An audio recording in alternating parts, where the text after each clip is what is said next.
What is the difference between the Tibetan practice of Tummo and the Wim Hof method? Okay, so if you're on this channel, you're probably already aware of what the Wim Hof method is. Wim Hof jumps into ice water and controls his body temperature and develops resilience. But you've also probably heard of what Tibetan monks are able to do, which is surprisingly similar.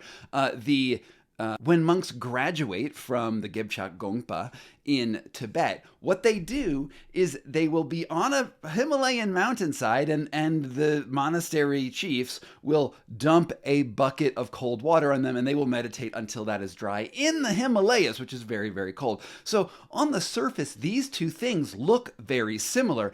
But I have to tell you, they are diametric opposites. And although they visually seem to resemble one another, they are not the same.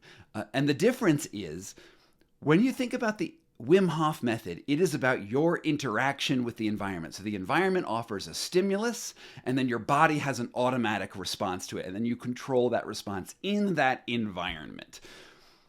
Tummo is the opposite. Tummo starts in the brain and goes to the outside world. You make intensive visualizations of your various chakra points. You imagine there's letters on Tibetan letters on each chakra, and they melt into another one when you're in a meditative state. And this helps accentuate and generate heat while you're doing a forceful breathing program as well. It takes 10 years to master Tummo. I am not a master of Tummo, but I know many, many Tibetan monks.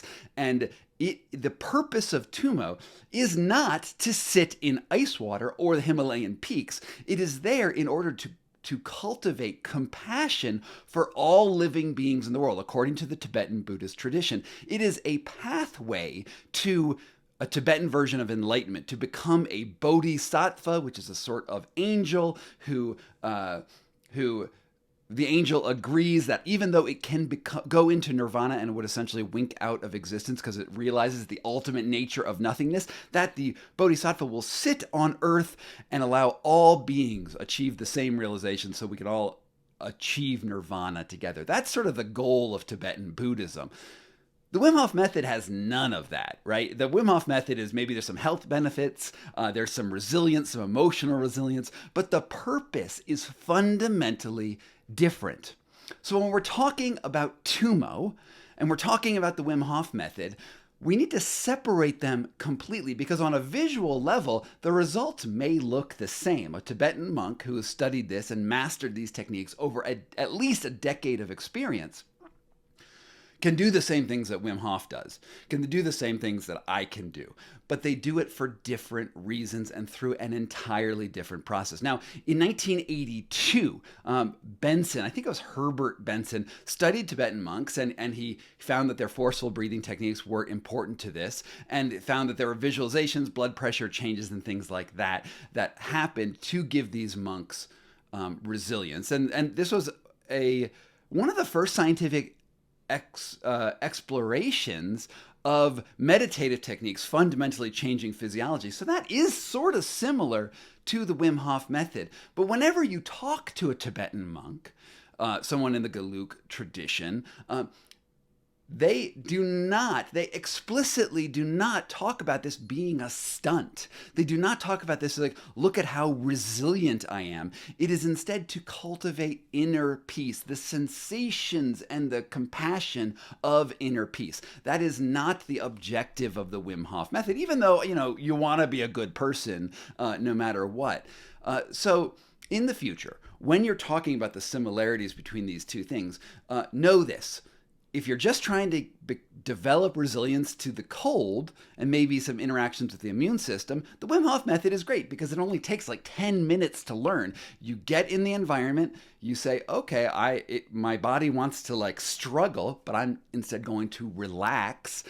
And then you learn your body like automatically learns to heat itself. Okay. But Wim cannot just look at his hand and be like, hand, heat yourself. It doesn't work like that. With Wim, he has to be in an environment in order to change his body. Tibetan monks are not like that. They can think themselves, there's no squeezing involved. They can think themselves just through the changes in their brain states to increase their thermostat. It is an impressive feat, and it is fundamentally different from the Wim Hof method. Okay, there's my rant. Go subscribe to my newsletter and, check out my video about how 10 years doing the Wim Hof method changed my life. Now that I think about it, I've been doing the Wim Hof method for 10 years. I could have just studied Tummo. I could have been the Tummo guy. Crazy. All right, well, go watch that video.